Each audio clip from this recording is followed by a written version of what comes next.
the Lux Radio Theatre.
Throughout America tonight, this inspired music lifts every heart to new patriotism, as all of us join all of you in pledging full allegiance to our country. We've asked the Columbia Broadcasting System to interrupt our program tonight with any important news developments. We here in the Lux Radio Theatre, as well as you who are listening, want to keep in touch with any and all events bearing upon this national emergency. In the meantime, this theater carries on as usual, which, as you know, is one of the oldest and finest traditions of the theater. Tonight, the Lux Radio Theatre brings you Melvyn Douglas and Virginia Bruce in The Doctor Takes a Wife, a motley parade of characters from all walks of life constantly pass in review on the American screen. Rich man, poor man, beggar man, thief, and every other kind of people that it takes to make a world.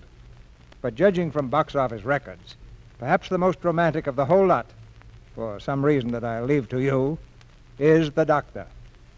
He seems to exert even more fascination over the American people than the cowboy and the aviator. And perhaps Columbia Picture had this in mind when they filmed The Doctor Takes a Wife. It's the story of a doctor who suddenly finds himself married to an author, a beautiful young lady author, who has just made a fortune out of a book telling other young ladies the advantages of not getting married at all. And that's such an embarrassing set of circumstances that it makes a perfect beginning for a comedy. This play will put you in the proper frame of mind to do your Christmas shopping. So you'd better get started on that pretty soon. Because I believe the calendar shows there are just 14 more shopping days left before Christmas. Of course, any one of those 14 days could get off to a very bad start if you suddenly discovered that you were all out of Lux Flakes. You know, there are two kinds of flakes that make a white Christmas: snowflakes and Lux Flakes. So while you're concentrating on what you're going to give Uncle George and Aunt Susan, put a little Christmas cheer in your housekeeping by giving yourself some Lux Flakes. And now here's The Doctor Takes a Wife, starring Melvyn Douglas as Tim and Virginia Bruce as June, with Lynn Carver as Marilyn and Edgar Barrier as John Pierce. The curtain rises for the first act.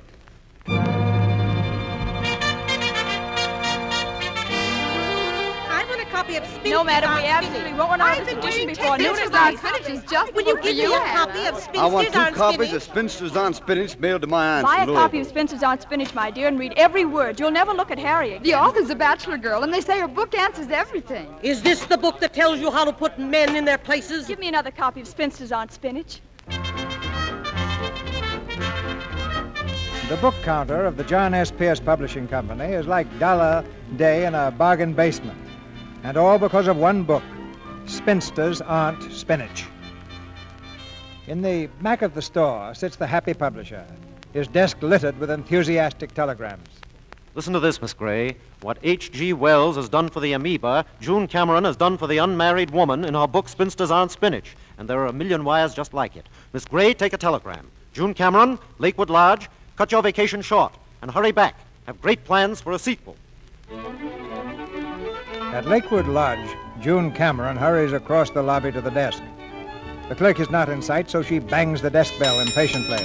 This seems to annoy the gentleman who is using a telephone at the opposite end of the desk. Hey, look, I'm telephoning. Cut it out, will you, please? Just go right ahead. Don't mind me. I mean, that thing isn't helping a bit. The connection's bad enough as it is. Yes, I know. Everything's inefficient up here. Come in, Miss Cameron. I'm checking out. I'm in a terrible hurry. I'd like to send a telegram to New York, Hello? please. Dad? You'll have to send it from town. We don't have that service. Well, can't you phone it in? I can't hear you. Phone's busy at the moment. What? Say it again. But I can't wait. I'm in a hurry. I'm sorry, miss. Never mind. Can somebody take my bags? Yes, and where's your car? What? Well, I'm not driving. Oh, Shaw, that's too bad. If you'd left 5 minutes ago, you might have made it. If you're going to tell me there's not another train... I'm sorry, Dad, Oh, but... there's another one tomorrow morning. But I've got to get to New York right now. Just a moment. Pardon me, but would you mind lowering your voice? The phone. Thank you. What was that, Dad? Of all the inefficient hotels I ever had... Would you mind? This is long distance. Then why don't you phone from a booth? I would if there were a booth. But this happens to be the only phone that's costing me money. What'd you say, Dad? Can I hire a car somewhere? Not in this town, miss. Oh, but that's ridiculous. Will you please keep quiet? If you were a gentleman, you'd wait till I got through. I can't carry on this conversation. You have no right to monopolize the lobby. What, Dad? Yes? Of all the stupid things I ever heard of, this is the worst. Well, I'll tell you, Dad, Oh. Hello, Dad. Yeah, I'll drive down now. Yes, I'm leaving right away. See you soon. Bye. Little difficult trying to hear, eh, Dr. Sterling? Well, it calmed down a little when the storm blew over. Well, goodbye, Mr. Bird. See you next year. Be looking for you, Dr. Sterling. So long.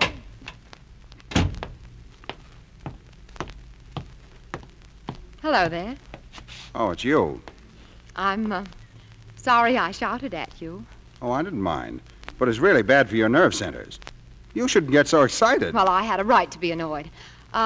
Is that your car there? Yes, it is, but it doesn't pay to get excited, miss. If you could see the punishment those little Oh, I cells know. take. Which way are you going? New York. New York. Oh, that's sweet of you. What is? I'll just toss my bag in the car. But listen. Well, that's all right. I'll be glad to do it. Now, wait. I don't want Here to... we go. My, aren't you kind, though?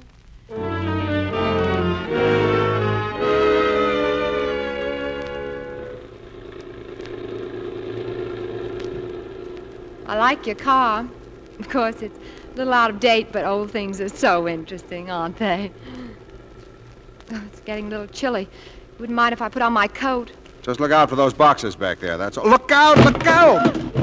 Good heavens, what's that thing? Why, it's a human head. It is not. It's a model. And if it's broken, let me see it. No. No cracks on that side. Spitting image of my Uncle Chester. No cracks on this side. I guess it's all right. Just be careful of it. Fond of him, aren't you? Do you always travel together? I use him, in my work. Well, I don't mean to pry into your private life, but just what is Chester to you? I teach neuropsychiatry. I'm doing research on migraine headaches. The head opens up. Oh. And just what is a migraine headache? Blood vessels in the head dilate excessively, causing pressure on the nerve centers. We go at too fast a pace, especially women. They're not constituted to take an equal place in a man's world. What makes you think it's a man's world? The modern woman can match you men fiber for fiber and have a rib left over. You must have read that someplace. I did. In a wonderful book called Spinsters Aren't Spinach. Oh, yes. Yeah, the chambermaid at the hotel had a copy. The one with no forehead. You shouldn't read trash like that. I didn't read it. Just as well. I wrote it. Oh. Well, sorry. Oh, that's all right. I didn't expect you or any other man to like it. Marriage is no longer the answer to a maiden's prayer. Standing over a hot stove is all right for the more backward of our sisters, but a new kind of woman is coming into her own. Oh, is that a fact? Yes, the kind that refuses to subordinate her own personality to that of the egotistical, domineering male. The Amazons tried it. You know, you're the complete picture of the smug male. You won't discuss it because you know I'm right. You really can't discuss anything with women. They never have an open mind. Oh, you're the perfect type. I must remember you for my second book. Oh, look, would you mind stopping in this town? I have to send a wire to my publisher. I'm very anxious to get back. Oh, it'll give you a chance to rest your nerve centers. You've been going at a fast clip, you know. On the straightway back there, you almost hit 30. Okay. But will you please hurry? Thanks. This is awfully important. Oh, there's the telegraph office. You can park right here. Well, well, right in front of the Justice of the Peace's office. And isn't there a wedding going on? What of it? It merely goes to prove that someone didn't read your book. You haven't heard of any lawyers in Reno starving, have you? Be right back. Make it snappy, will you? I'm due in New York at 7 o'clock.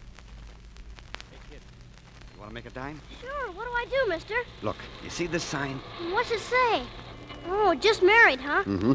Hanging on that car over there. The bride and groom will be out any second, so don't let them see you. Well, I won't. Which car you say? That one over there. Go ahead. Okay, thanks, mister. Will you take this telegram, please? Straight telegram to John S. Pierce, Pierce Publishing Company, New York. Driving down today. We'll see you tomorrow.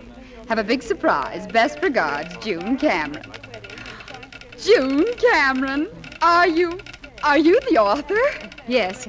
How much is the wire, please? 62 cents. I read it 3 times. Did you? There you are, 62 cents. Oh, it's simply wonderful. I keep it under the counter. Will you autograph my copy for me? Well, certainly.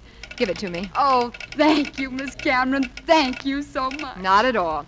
You'll see that my wire is sent immediately. I sure will. Oh, Miss Cameron, you're probably in a hurry, but I do want to tell you what this book has done for me. It's changed me into a career woman. I used to feel awful when men didn't insult me, but now I don't even care. Fine, you just keep it up. Hey, are you ready? Let's go. Coming. Goodbye. Goodbye. Goodbye, Miss Cameron. Hey, Prudence, who's that? Why, that's June Cameron herself, the author of Spinsters Aren't Spinach. Spinster, huh? Why don't she practice what she preaches? She ain't no spinster. Why, she is so. Oh, yeah? Well, take a look at the sign on the car. If that don't say just married, I can't read. Just married? Oh, so that was the big surprise in the telegram. Well, wait till the newspapers get hold of this, and I'll tell them. The deserter.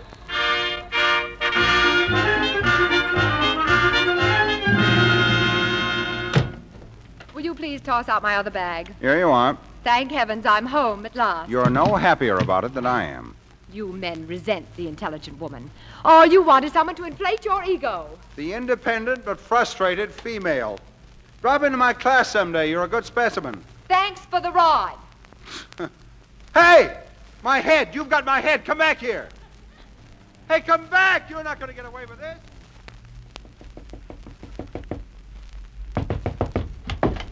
Where's my head? I don't know. I left it in the car. You did not.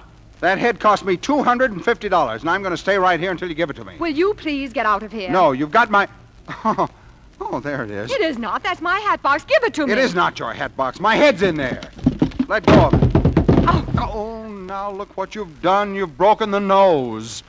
I'm sorry. I thought it was my hat box, really, but you pulled the box out of my hands. That's right. The career woman is never to blame. Of all the ungrateful females, you force your way into my car. I drive you for 400 miles, pay for the gas and oil, and then you ruin a $250 head. You don't need that little piece. Chester won't get a headache in the nose. All right, I've had enough. If you're going to take that attitude, you can pay for the trip. It cost me $9.80. You owe me half, $4.90. Oh, run along and correct some papers or something. Ordinarily, I'm a very calm and peaceful individual. That's because I have thin earlobes and eyes set wide apart. But you see these? They're thumbs, short thumbs. That means I'm stubborn. And I won't get out of here until I get my $4.90. Fortunately, my thumbs show no evidence of pygmy ancestors. But I, too, can have my obstinate moments, and this is one of them. What are you doing with that ashtray? It's mine now. I'll deduct 75 cents for it. That leaves $4.15 you owe me. Oh, what's this? That's my paper knife, and you can put it right down. Well, it's not real silver, is it? No, sorry. The best I can do on this is $1. That leaves $3.15 you owe me. Now, what else? What's in this thing? That's the liquor cabinet. That's what I thought. Uh-huh. Scotch. 10 years old, too. That's more than I can say for you. This may take care of the balance. Now, let's be generous and say it's worth 40 cents a drink. Well, here's mud in your eye. I'm wrong. 20 cents.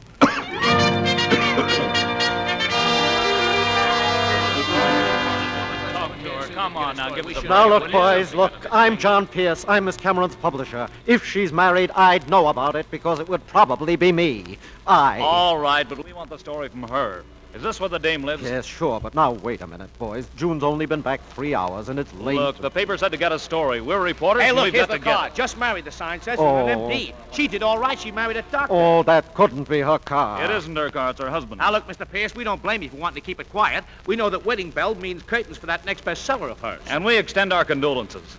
But the other papers will have it in a couple of hours, and we've got to beat them to it. Yeah, we don't Come get it on now, there. let's go up and get this over with. Now, believe me, boys, this is ridiculous. If June Cameron's married, I'm the king of Persia. Make way for His Majesty. Oh, Come on, don't worry fellas, let's about get that. away.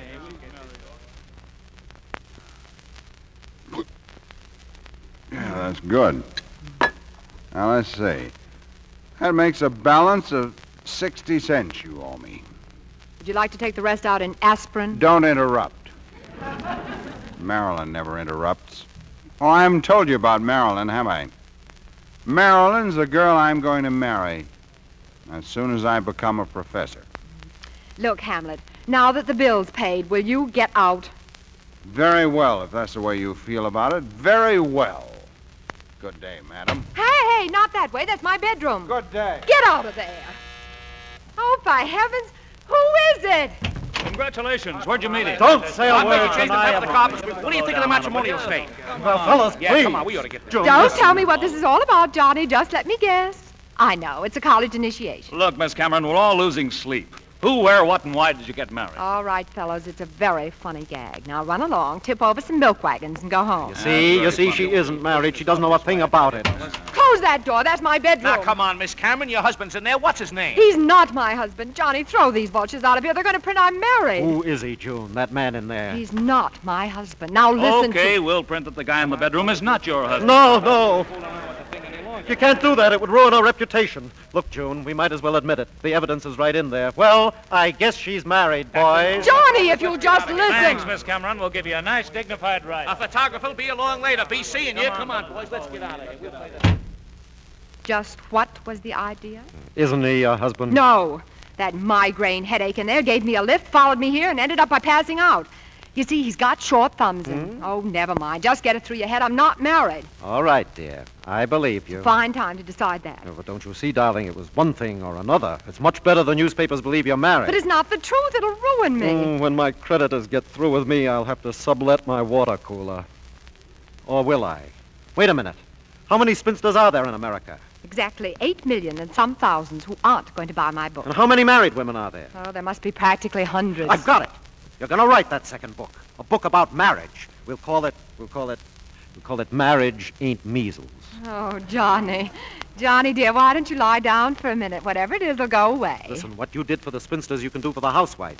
Get the angle, you're converted. America's #1 bachelor girl tastes the fruits of marriage and loves it. You mean to write a book you want me to pretend marriage to Dr. Jekyll in there? Oh, only till you finish the book, and then Reno and you fake a divorce.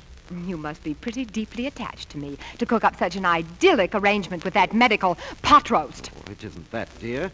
This is business and terrific. We can sell 1 million copies of Marriage Ain't Measles. Well, do you actually think if I wrote a book on marriage, it would sell? Oh, I knew you'd come through. Of course it would. Women would love someone to give them a reason for why they got married. Glorify the American home, security, the fireside. Show them how to keep romance alive. Right. Teach every wife to... Oh, but what about Junior in there? He'll never go through with it. I'll take care of him. I'll be back and talk to him first thing in the morning. Morning? Well, we can't take him out now. There might be reporters around. They'll think it's a gin marriage. Well, it's all settled then. Good night, darling. See you tomorrow. Hey, where am I going to sleep? How about the couch there? That's what I thought.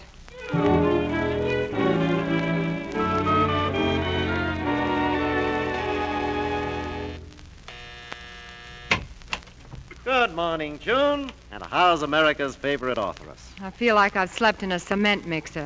Where is he? Junior, how do I know? I guess he's still asleep. Come on, we'll go see. Well, there he is, and you can have him. Wake up. Wake up, old man. Huh? Hey, what are you doing in my room? Where am I? I can tell you one thing, Goldilocks, you're not in heaven. But you're a very lucky man. You've made money while you were asleep. That's it. Break it to him gently. Listen to what the morning paper has to say. Public spinster #1 weds. June Cameron turns Benedict Arnold. Marries Dr. Timothy Sterling in Greenwich. Dr. Timothy Sterling, huh? Hey, that's me! It's a frame-up. Where are my pants? Well, don't look at me. I'm not wearing them. You get out of here. Run along, dear. I'll explain the whole thing. Do that. But you better be more convincing than I think you are. Well, you see, Doctor, there's been a slight mix-up, and everyone thinks you're married to Miss Cameron. Where are my pants? And for the time being, it will be convenient for them to think so. You see, Miss Cameron's writing a book on marriage. And you want me to pose as her husband? Oh, no. Besides, Marilyn might... I'll make it worth your while, Doctor. Say, 5% of the gross sales, that'll be about... No, it's all a cheap publicity stunt to sell that trash she writes. Are you going to give me my pants? Now, look, old man. I'll make it 10%. I said no, not for 110%. For the last time, where am I... Oh, here they are. Now, let's not be hasty about this. 10% of the gross sales of that book will be a tidy little sum. Where's my head? Huh? I said, where's my head? How about the one with your hat on it? That's not it. The wax head, the one that opens up. Don't tell me that... Oh, there it is. Now, if you'll just get out of my way, I'm going. Now, look, Doctor. Get out of my way and don't ever bother me again. If you do, I'll sue you for 10%. Good day.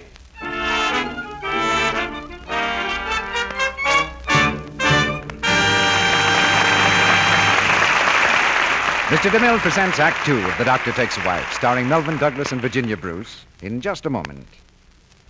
But right now, I'm going to take a few seconds to unravel a little yarn with our favorite fashion reporter, Libby Collins. Say, Libby, what is all this? Isn't knitting something new for you? I thought you just talked about fashions. Why, Mr. Roig, a woman doesn't stop talking when she starts knitting. As a matter of fact, I brought my knitting along because that's what I want to talk about. Knitting, you mean? Mm-hmm. Hand knits are smarter than ever now, especially the sort of thing I'm making, a black sweater. You know, a black sweater is one of the nicest Christmas gifts I can think of. They're lovely ones in the stores if you don't like to knit. They're so smart, and not just for sports and country wear by any means. They're just as right for tea or dinner or evening if you dress them up with a heavy gold or jeweled necklace. And then they're so practical, so easy to lux. Black or bright, Lux does 'em right. Yes, and the color needn't run a bit. Of course, a black sweater needs luxing just as often as a light one. Nobody wants that horrible feeling of not being quite sure about freshness. Frequent luxing makes you sure. Well, that's easy advice to follow, ladies. You'll have perfect results if you wash sweaters the new quick Lux way. Here are some do's and don'ts to remember. Do make a paper pattern the size of your sweater before luxing. Then, after washing, ease the sweater back to this shape. Do use lukewarm Lux suds. Just squeeze them through, never rub. Don't use soaps that contain harmful alkali. Don't rub with cake soap. These things shrink wool, leave sweaters harsh and matted. So don't take chances with harsh soaps. Do stick to new Quick Lux Flakes for sweaters and all knitted things. Lux is so gentle, so fast, so thrifty. It keeps your pretty washables like new much longer. Now, Mr. DeMille returns to the microphone. Act Two of The Doctor Takes a Wife, starring Melvyn Douglas as Tim and Virginia Bruce as June. Timothy Sterling, professor of psychiatry, refuses to play husband to June Cameron, expert on feminine psychology. Standing on his constitutional right to remain single, he has left June's apartment in a huff. He's still in the same huff when he arrives at the medical building of State University. State University? Medical building? Just a moment, I'll connect you. Oh, hello, Dr. Sterling. Congratulations, Dr. Sterling. Get the editors of the Express, the Herald, get all the papers. I want to talk to them. All right, Doctor. Hello, Dad. Tim, my boy, I've been trying to reach you. Look, Dad, let me explain. It was all a mistake. Son, you don't know how happy you've made me. For a while, I was very much afraid it was going to be Marilyn. Huh? Were you? Yes. Definitely an inferior mate. Now, Dad, let me tell you... I know how these things happen. Suddenly the right person comes along, and the next thing you're married. Very wise. Dad, sit down. I want you to sit down. I've got something to tell you. It may be a shock. I've got a little shock for you, my boy, but a rather pleasant one. I just spoke to Dean Lawton. Congratulations, Professor Sterling. That's beside the Professor? But I thought Dr. Hampshire was going to get that post. It was close until this morning. But you know how the dean feels about marriage. And since you're a married man and Hampshire isn't... It couldn't be just because I'm married. It's always been a theory of the deans that the chair of neuropsychiatry should be held by a married man. A man who leads a natural, well-balanced life will have a sounder approach to the study of the unbalanced. Professor Sterling. Oh, that's too bad. Hey, what's the matter, son? Don't you want the professorship? Oh, yes, I do. But you see, Marilyn's coming in on the boat in about an hour, and the truth is... Congratulations, Professor Sterling. Congratulations. My boy. Dean Lawton. Congratulations, Professor Sterling. When can we see the bride? Oh, anytime. Well, that's fine, son. We'll all drop around tonight. Hello? Who? Oh, the Herald. No. I didn't want to make a statement. Oh, well, the reason I called was that Mrs. Sterling and I would like to take a 2-year subscription.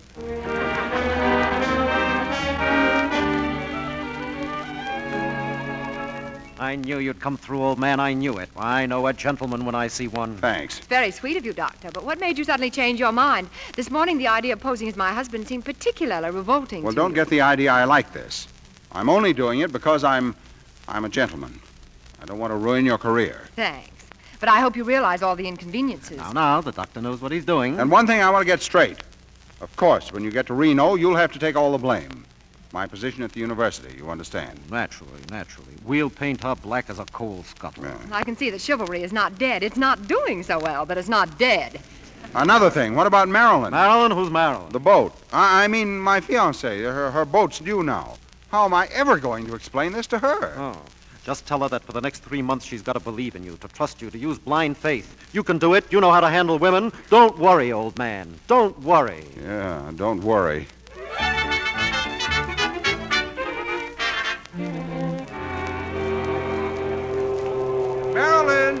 Marilyn, here I am, dear, over here. Hello, sweetheart. Hello, sweetheart. How touching. Well, darling, what's the matter? Were you seasick? Look at that. What? You know what? This paper. June Cameron weds MD. Now, wait, Marilyn. You'll have to trust me. You'll have to believe in me. That story in I'd the like paper... to stuff that story down your throat. Oh! Goodbye, Dr. Sterling. Marilyn, wait, listen. Gangway there. Hey, bud, what are you standing there for? You want to get run over and get killed? No. But don't put ideas in my head. Well, what happened? Oh, everything's fine. I can tell by his face. She wouldn't even give me a chance to explain. I opened my mouth to say something and got the newspaper pushed in it. Oh, that's too bad. A shame. Well, she'll probably cool off after a while. Well, I think it's darn sweet of you, in spite of all your trouble, to go through with this. Well, a gentleman's word is a gentleman's word. Now, if you'll tell me where I can put my stuff. Oh, there's room in there for some of your things. You can have the 2 top drawers in the bureau. Oh, darling, he'll need more than that. 1 drawer's enough for you. Oh, certainly. Just throw my things on the floor. How about my suits? I hang them right here in the closet. June, you take your things out. You can find another place for them. There's always the icebox. It'll be good for the furs. Oh, one thing I forgot. That case over there is full of books. Where'll I put them? Do you think this is a good location for a branch library? Well, if you've no objection, I'd like to continue my profession. I'm preparing a fall course of study. Is this my bed? Oh, yes, the couch. I slept there all last night, and, I didn't even know I was sleeping. That's fine. Then you sleep there. I was wrong. Chivalry is dead. Now, darling, don't take that attitude. This is hard on all of us. You take my dresser, my closets, and now my bed. Get out of my way. I'm going to finish this book in 3 weeks.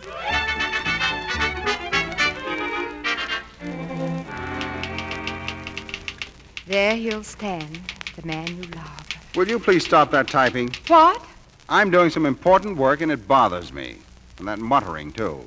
Look, Pasteur, this is the way I work. You'll have to get used to it. Do you realize I'm doing you a favor just being here?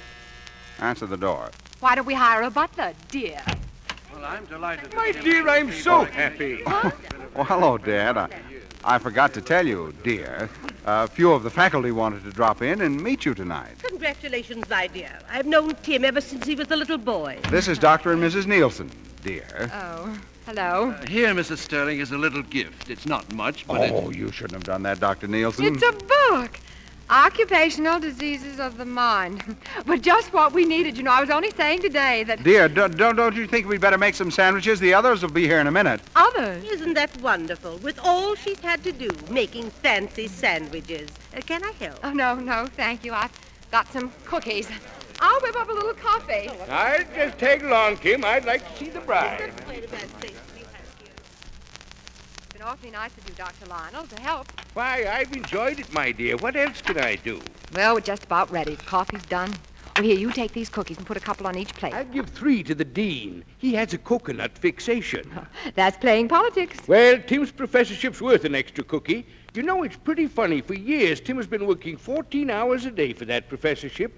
Finally, he gets it, but not because of his research. The thing that decides it's a simple little custom called marriage. Wait a minute. The dean gave Tim the professorship just because he was married to me? Of course. Oh, how unusual. You know, I think the dean deserves a couple of more cookies.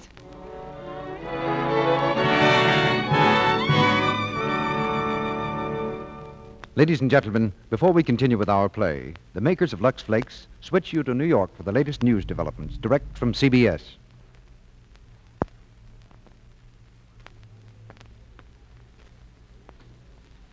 This is John Daly reporting from the CBS newsroom in New York, and here are the latest developments in the war with Japan. The first phase of the Japanese surprise attack against British and American possessions in the Pacific appears to be continuing full force. Late reports are sketchy, but they indicate that the offensive is still favoring the Japanese.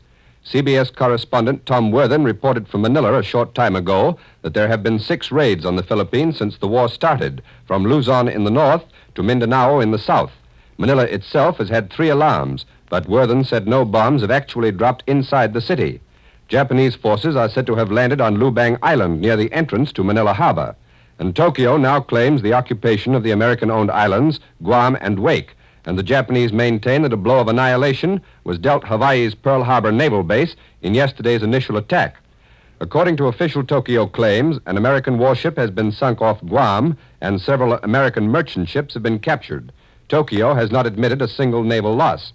Meantime, Governor Poindexter of Hawaii reported a short time ago that Hawaii has been calm since the first blow. Official American accounts say that at least 1,500 persons were killed there by Japanese bomb attacks. The Japanese news agency Domei claimed just a few minutes ago that almost 300 American planes have been destroyed in the 2-day-old Pacific War.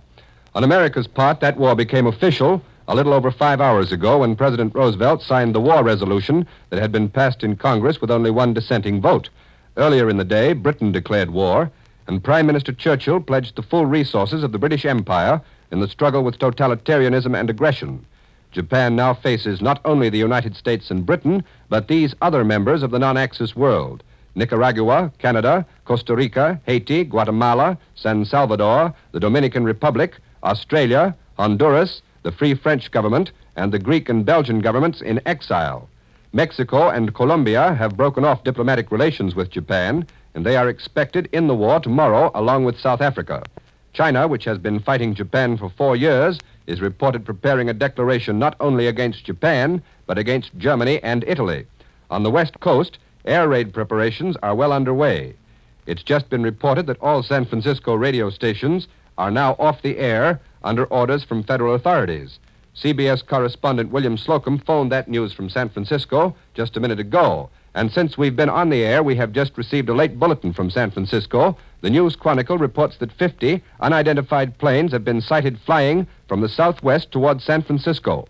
It also reported that all lights have been blacked out for 10 miles below the metropolis. That is a bulletin that has just been handed to me here in New York in the CBS newsroom. Now, a similar order closing all radio stations in Spokane, Washington, has been issued, and the Army has ordered the evacuation of all women, children, aged and infirm persons from regions around Fort MacArthur at San Pedro. In Washington tonight, the White House announced that President Roosevelt will speak to the country in a fireside chat at 10 o'clock tomorrow night, Eastern Standard Time. The White House also said that lease lend aid to Britain and Russia will not be interrupted by the outbreak of war in the Pacific. At the same time, Presidential Secretary Stephen Early issued a statement denouncing Germany. The Nazis, he said, have done everything possible to push Japan into the conflict. So far, neither Germany nor Italy has carried out the provisions of the tripartite Axis Pact and declared war against the United States. As you know, the pact said that if any member of the Axis alliance becomes involved in war with a power that was at peace when the pact was signed in 1940, the other 2 members would go to the assistance of that member. The propaganda statements out of Berlin would seem to confirm the charge made by the White House tonight, though. At least the Nazis say Japan kept them informed throughout the preparations for attack in the Pacific. Earlier today, the Rome radio said that a state of war exists between the United States and the Axis powers, but that claim has not been officially confirmed so far in either Rome or Berlin. and with the United States united this evening in one single resolve to destroy Japanese militarism once and for all, American recruiting officers report that they have been swamped with men seeking to enlist. Thousands of men in every state of the Union have volunteered, even demanded, that they be allowed to serve. Before we leave you, we repeat again this bulletin which has just come in from San Francisco. Since we've been on the air, we've received this bulletin. The News Chronicle in San Francisco reports that 50 unidentified planes have been sighted flying from the southwest towards San Francisco. It's also reported that all lights have been blacked out for 10 miles below the metropolis and over an area 35 miles along the coast. And that's the latest news on the Pacific War. Columbia will interrupt its regularly scheduled programs to bring you the latest news. Our next scheduled news broadcast will be at 10 o'clock. And now we return you to the Lux Radio Theatre in Hollywood.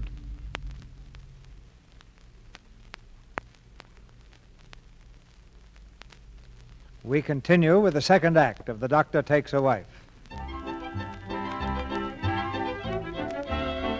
June is now aware that Tim pretended to be married only because his professorship was at stake. Tim has explained the situation to his fiancée, Marilyn, and secured a complete pardon. For a while, things have been looking very rosy, but now Tim is again at the boiling point. All right, now this time you've gone too far.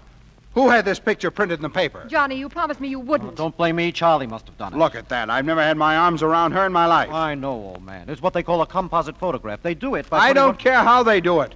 You realize it took me 3 solid hours to explain this to Marilyn? Marilyn. Would you mind not mentioning her name more than every other breath? I'll mention the name of my fiancée as often as I please. You resent any woman who's feminine. You resent any woman who doesn't smoke long black cigars and isn't general manager of a couple of railroads. Now, wait a minute, kids. Furthermore, you've no right to say those things. You've never even met Marilyn. Well, she's going to marry you. That gives me a rough idea. Now, look, I've got an idea. I can count on one thing.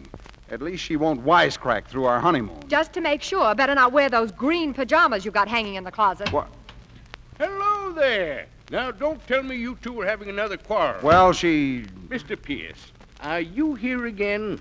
Yes, sir. Mr. Pierce, did you ever study chemistry? No, sir. Well, if you had, you'd know that sometimes 2 elements can be placed together successfully. But when a third element, known as a catalytic agent, is added, there is frequently an explosion.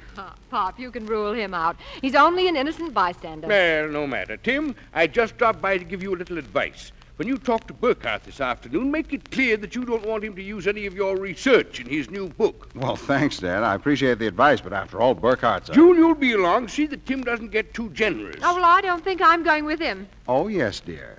I forgot to tell you, the Burkhardts invited us for the weekend. Why, you... We'll be leaving in a few minutes. You'd better start packing, dear. It'll be an interesting weekend. Oh, yes, I'm sure. Yes, they have a 15-year-old daughter. She's just written a novel, and she's dying to read it to you. Well, I won't hold you up. It's a good 7 hours drive. Goodbye. Bye, Dad. I'm sorry, I forgot to mention it.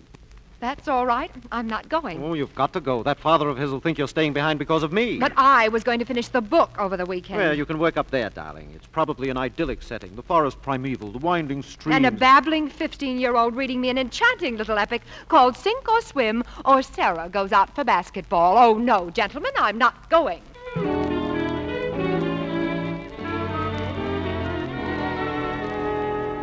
Just to keep the record straight, I'm doing this for Papa, not for you. Okay. I think it's just about the most inconsiderate. Is that a cop after me? Why, he is. What have I done?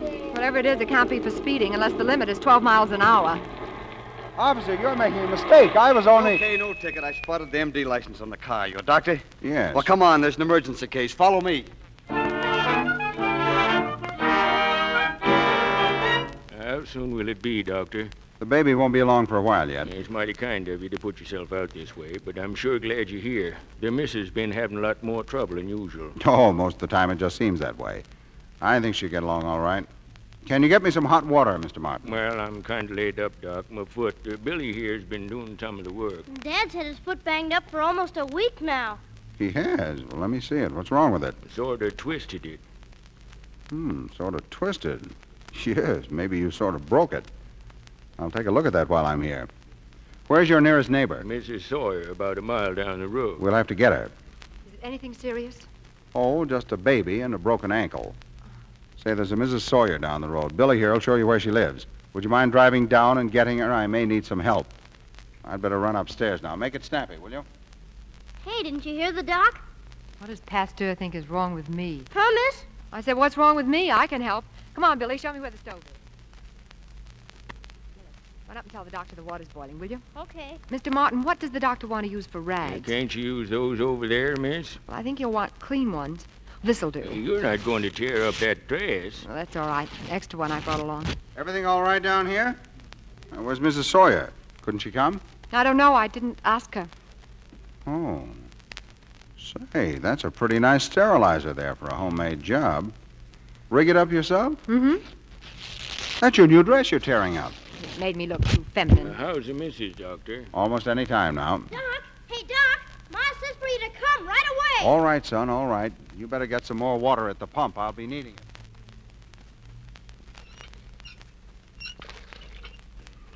Okay, you can stop pumping now. You're about ready to drop, aren't you? Is the baby here?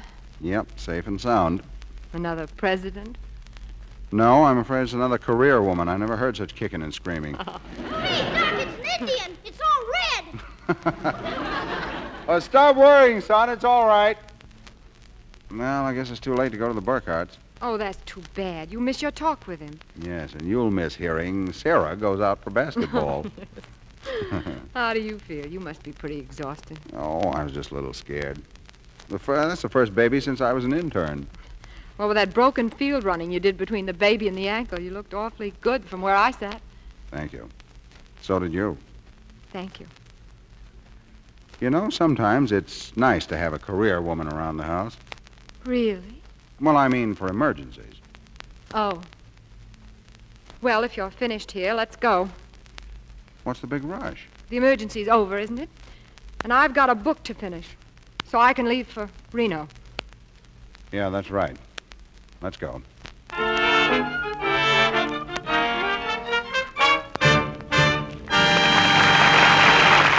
We pause now for station identification.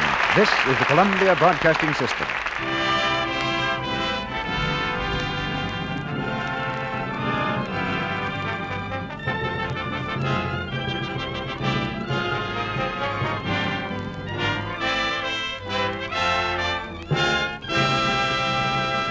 After a brief intermission, Mr. DeMille and Melvyn Douglas and Virginia Bruce will bring us Act 3 of The Doctor Takes a Wife.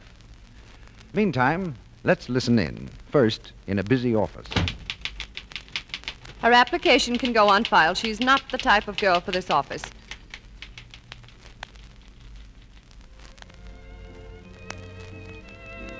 Now, let's look in at a holiday dance. I wish the boys would ask Ruth to dance. She's feeling left out. And last, in a home around the corner. Hello? Oh, hello, Mary. Who did you say? Oh, my dear, don't let's have her on the committee. We all know people like these who aren't as popular or successful as they might be. And you know, it seems too bad when just a word or two could straighten things out. Well, that sort of word or two is awfully hard to say, though. No one likes to criticize another person for lack of daintiness. But the trouble is, we ourselves can't tell when we offend. That's why it's so important to take particular care with the things we wear. Underthings especially should be luxed every day. Dresses, blouses, and sweaters often. It's easy to do this, too, because new Quick Lux is so fast.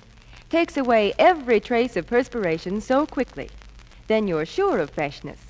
Sure, too, of keeping dainty things new-looking longer. Lux is gentle. Safe for everything safe in water. With girls who have the daily Lux habit, here's what happens in offices. I'll keep her application here on my desk. She's just the type we want.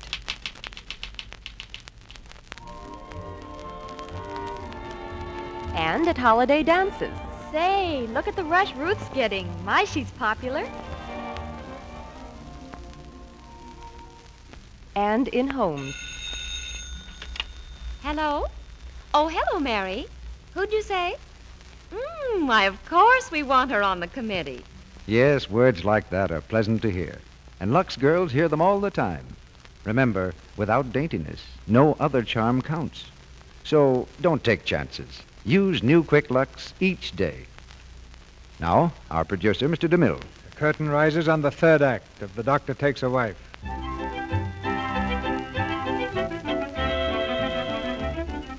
June's new book has been finished and published, and overnight heads the bestseller list. There's no longer any reason to keep up the pretense of a marriage. So Tim and June have packed their belongings and are ready to move out of the apartment. Well, I guess that's everything.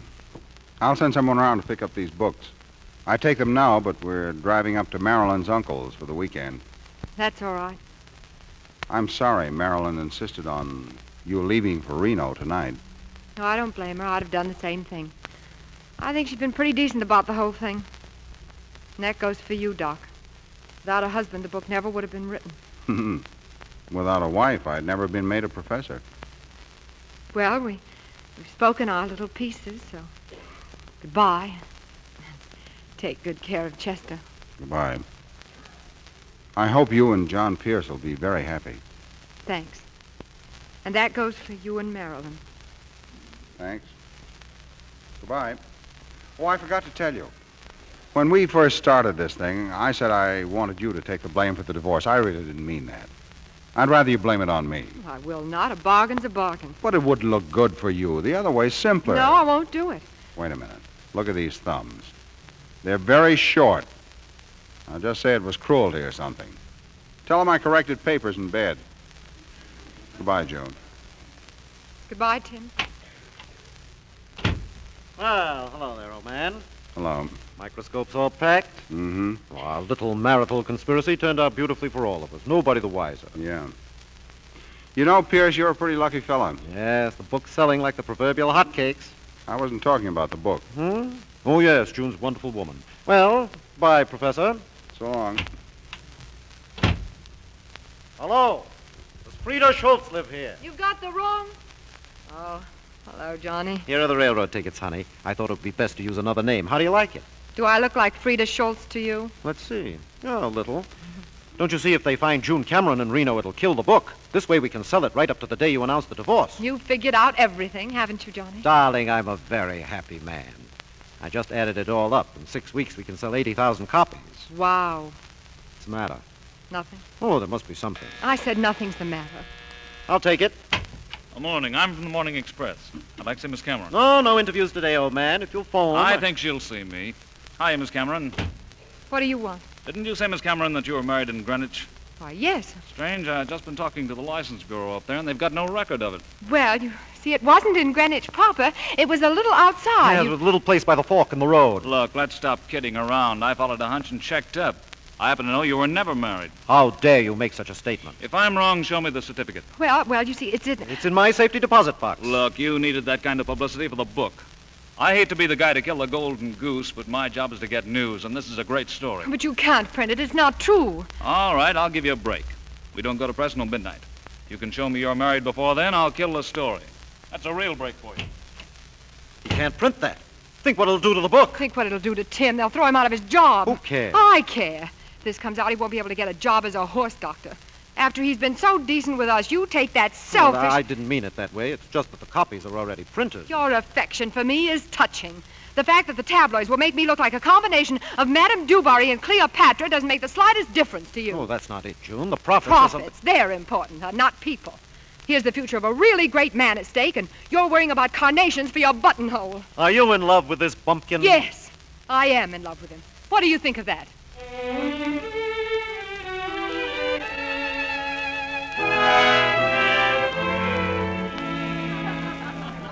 All right, everybody, come and get it. Come on, Cookie, dinner. Marilyn, I wish you wouldn't call me Cookie.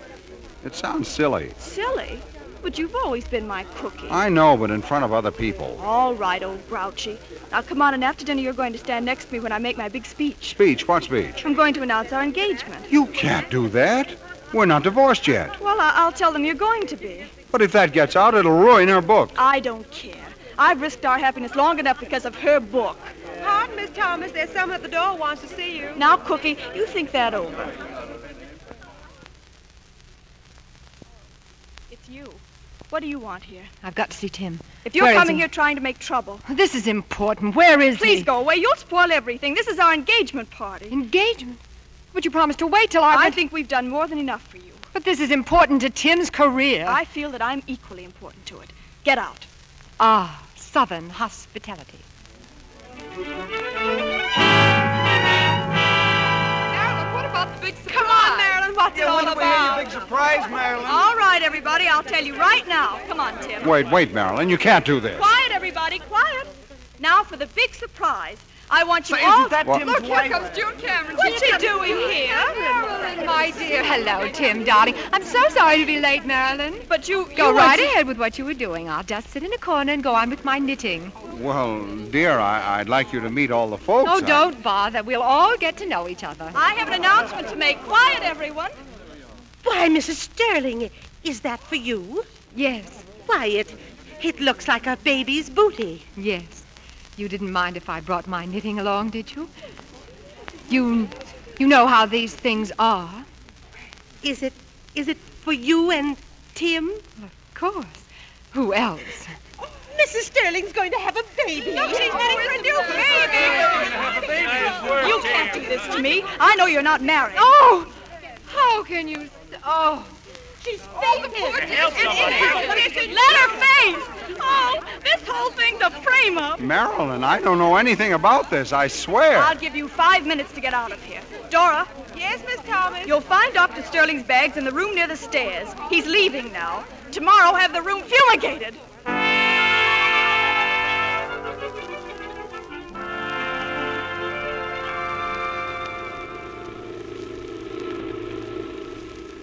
And so the reporter just followed his hunch and found out we really weren't married.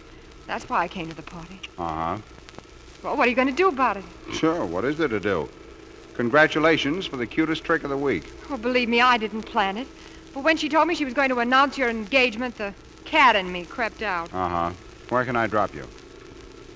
Let me off at the first hotel. I don't know where it'd be around here. You can ask in that gas station. That's what I intended doing. All right, I just suggested it. Nice night. Fill her up? No, thanks. Where's the nearest hotel? You're looking at it. Sam Appleby's Spotless Auto Court. Nice, clean, soft beds. $1.50 and up. All right. Will you take my bag? Yes, ma'am. Well, goodbye. Goodbye. This way, ma'am. Cabin's right down here. Thanks. Certainly is a fine night, isn't it? Yes. Isn't it? Well, this is your cabin. Go right in. You can put my bag down there. Anywhere. All righty. Now, if there's anything you want, just give me a call. I'll be up at the gas station. Thanks. Good night.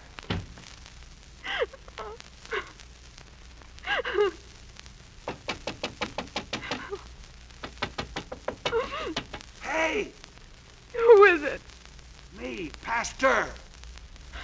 Open the window. Oh, go away. June, I want to talk to you. Go away. Don't be silly. Let me in. No. Hey, look. You see those short thumbs? That means I'm stubborn. Let me in. Oh, now listen, Tim. You listen. Ah. June, I promised the people in the apartment next door that we'd play bridge with them next Thursday. Can you make it? Oh, Tim, I think so.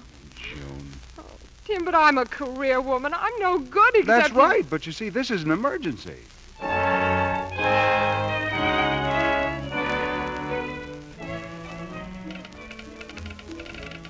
We'd like to send a wire, please, to the Morning Express. The message, please.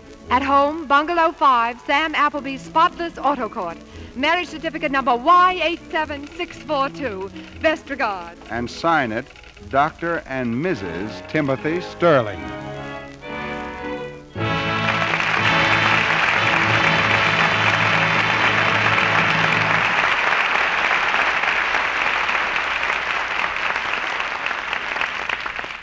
Mr. DeMille and our stars return to the microphone in just a moment.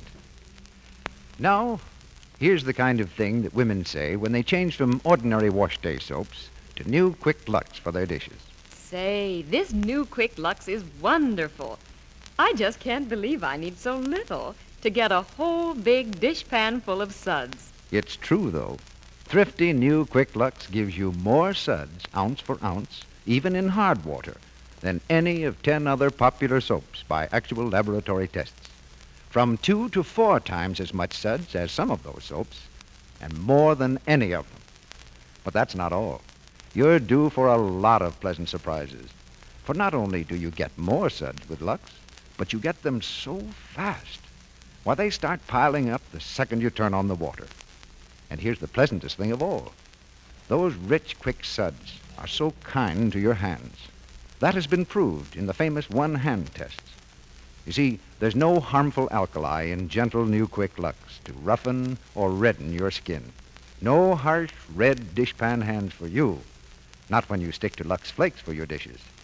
You try Lux and see. Start right in tomorrow and prove these things for yourself. There's a big box of new quick Lux waiting for you at your grocer's. It comes in the same familiar package and doesn't cost you a penny more. Now, here's Mr. DeMille with our stars. The doctor took a wife, but we've persuaded him to bring her back. So Melvyn Douglas and Virginia Bruce join us again at this microphone. Thank you, C.B.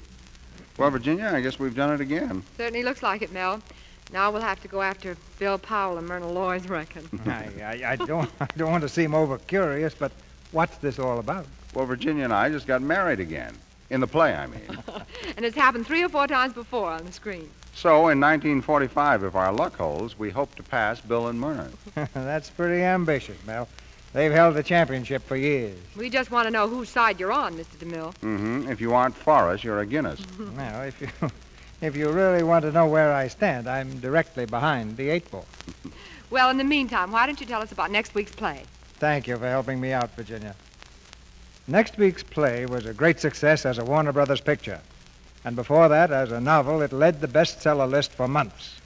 It's All This and Heaven, Too.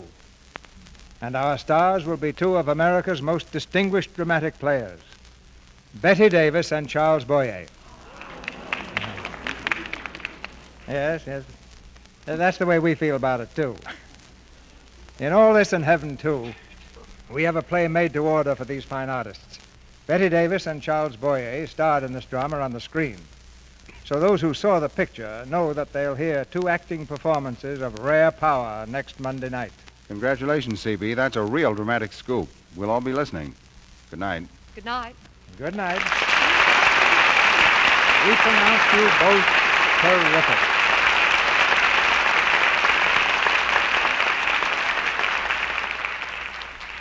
And now, a brief but serious word. It is war. War to the end. Japan has asked for it, and America is answering in the strongest language the world has ever heard. Every city must back the men in the armed forces. Back them with work and with money. Buy United States defense bonds and stamps. Get them at your post office or savings and loan association. Get defense stamps at your retail store or from your newspaper carrier boy. Buy them as often as you can, and guarantee the destruction of the Japanese Empire.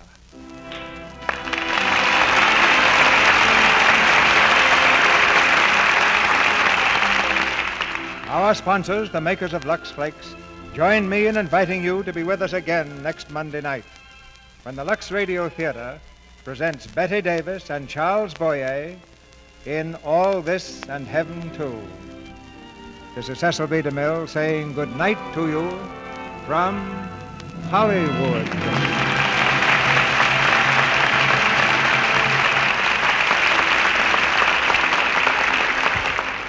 Melvyn Douglas appeared tonight through the courtesy of Metro-Goldwyn-Mayer and is currently seen in their production of Two-Faced Woman. Heard in tonight's play were Ferdinand Munier as Tim's father, and Charles Seal, Verna Felton, Dix Davis, Torrey Carlton, Jean O'Donnell, Fred Mackay, Edward Marr, Suzanne Curran, Griff Barnett, Frank Penny, and Boyd Davis. Tune in next Monday night to hear Betty Davis and Charles Boyer in All This and Heaven, Too. Our music was directed by Louis Silvers, and your announcer has been Melville Ruick. This is the Columbia Broadcasting System.